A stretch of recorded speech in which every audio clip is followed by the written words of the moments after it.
வணக்கம். Contact rules, discipline related rules, CCA rules இது சம்பந்தமாக இன்னும் விளக்கமாக நான் தெளிவாக விளக்குவதற்கு தயாராக இருக்கிறேன்.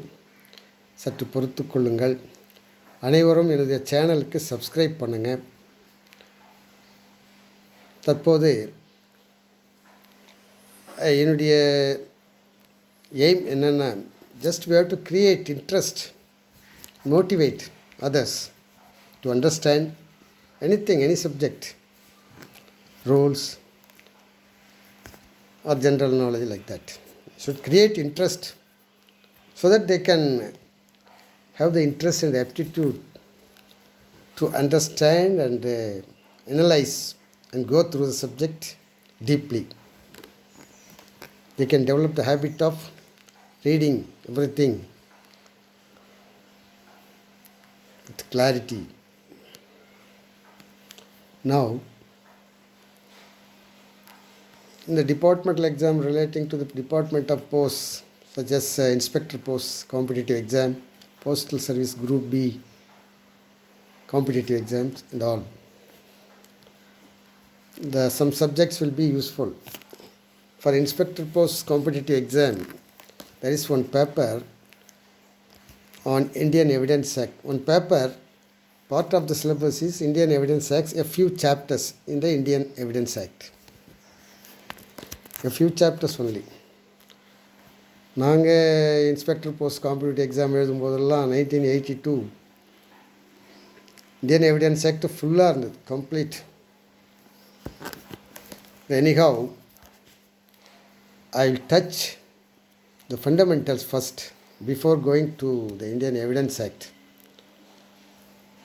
touching the matters relating to the origin of Indian Evidence Act, the fundamental concepts. நம்ம அன்றாட வாழ்வில் நாம் அனுபவிக்கிறோம், பார்த்திருக்கிறோம், கேட்டிருக்கிறோம்.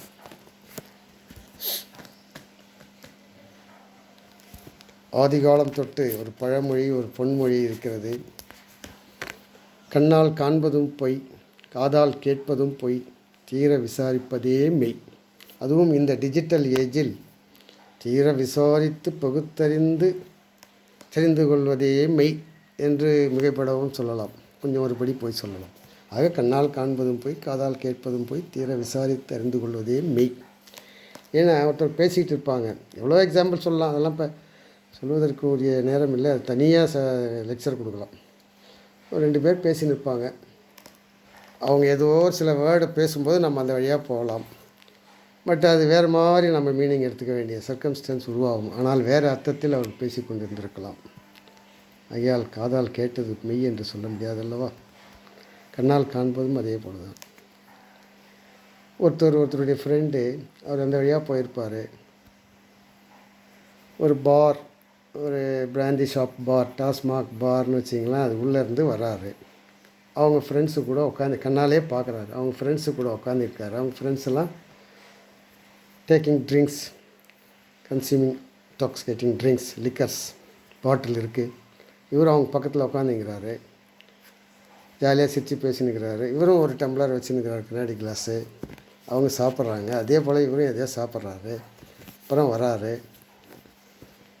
நாம் நினச்சின்னு இருப்போம், அவரும் தண்ணி வச்சுட்டு வந்திருக்காரு, அவர் has also taken drinks, consume drinks அப்படின்னு. ஆனால் உண்மை இல்லாமல் இருக்கலாம்.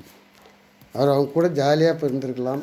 சைட் டிஷ் மட்டும் சாப்பிட்ருக்கலாம். அந்த கிளாஸில் வேறு ஏதாவது ஜூஸ் சாப்பிட்ருக்கலாம். அவர் சாப்பிடாத ஆளாக இருக்கலாம். ஏற்கனவே சாப்பிட்டு பழக்கப்பட்டு எல்லாத்தையும் அனுபவித்து மறந்து விட்டு இருக்கலாம். அந்த அளவுக்கு பண்பட்டு புடம் போட்டவராக மாறிவிட்டு இருக்கலாம். ஆக நம்ம கண்ணால் காண்பதும் போய், காதால் கேட்பதும் போய், தீர விசாரிக்கணும், தெரிந்து கொள்ள வேண்டும். இதெல்லாம் ஒரு எதுக்கு சொல்கிறேன்னா, இந்தியன் எவிடன்ஸ் ஆக்ட்லாம் பார்த்திங்கன்னா அவ்வளோ சயின்டிஃபிக்காக ஃப்ரேம் பண்ணி வச்சுக்கிறாங்க ரூல்ஸ். அந்த காலத்துலேயே 1872 பிரிட்டிஷ் பீரியட்லேயே. ஆதி காலம்லாம் பார்த்திங்கன்னா உண்மையை வர வைக்கிறது என்னென்னமோ மெத்தட்லாம் ஃபாலோ பண்ணாங்க. என்னென்னமோ இருக்குது. உண்மையை ஒருத்தர் சொல்கிறத நீங்கள் உண்மையாக இருந்தால் தான் உண்மையை நடத்த முடியும். பொய் சொன்னாலும் அதுக்கு தான் இந்தியன் எவிடன்ஸ் ஆக்ட், ஒரு ரிகரஸ் ப்ரொசீஜர். எப்படிலாம் எவிடன்ஸ் எடுத்துக்கலாம், எப்படிலாம் இது பண்ணலாம் அப்படிங்கிறது இருக்குது.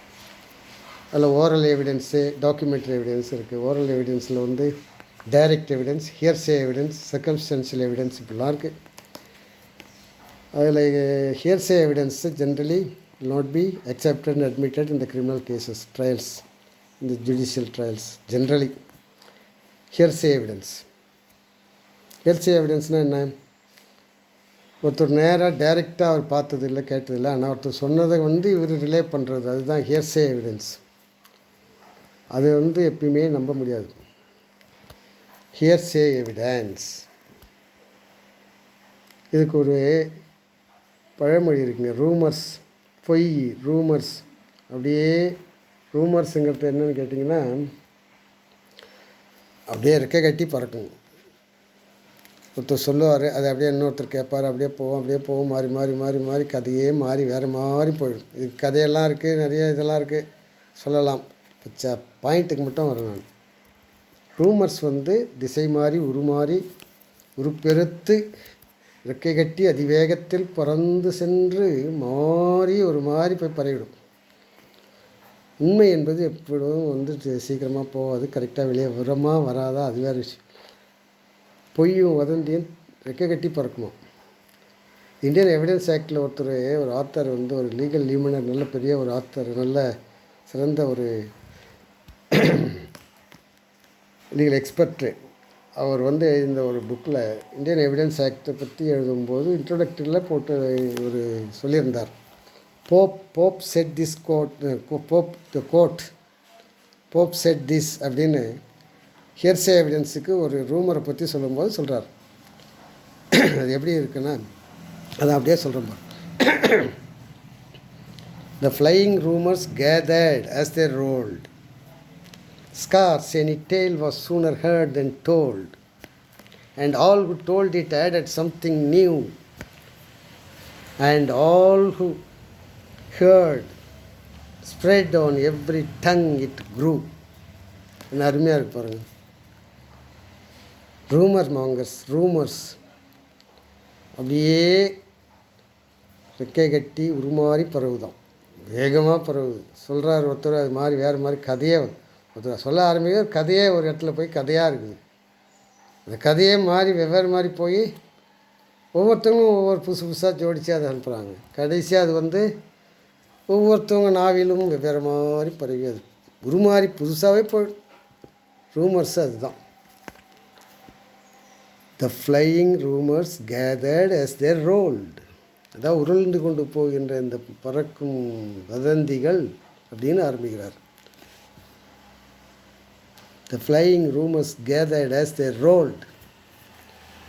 Scarce any tale was sooner heard than told. அர்த்தம் பாருங்க.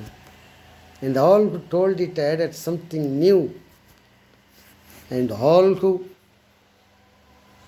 had heard spread in every tongue it grew. ஒவ்வொரு நாட்களையும் அது வேறு மாதிரி வளர்ந்து போயிடுச்சு. கதை சொன்னார், கதையாக கதையிலேருந்து அது வேறு மாதிரி போய் அப்படி போயிடுச்சு. இதுதான் ரூமர்ஸை பற்றி ஒரு இது. ஹியர்சே எவிடன்ஸ்னுடைய அடிப்படை அதுதான். ஆக இதை நாம் தெரிஞ்சுக்கணுங்கிறதுக்கு தான் சொல்கிறேங்க. இந்தியன் எவிடன்ஸ் ஆக்டை பற்றி அப்புறம் பார்க்கலாம். தேங்க்யூ.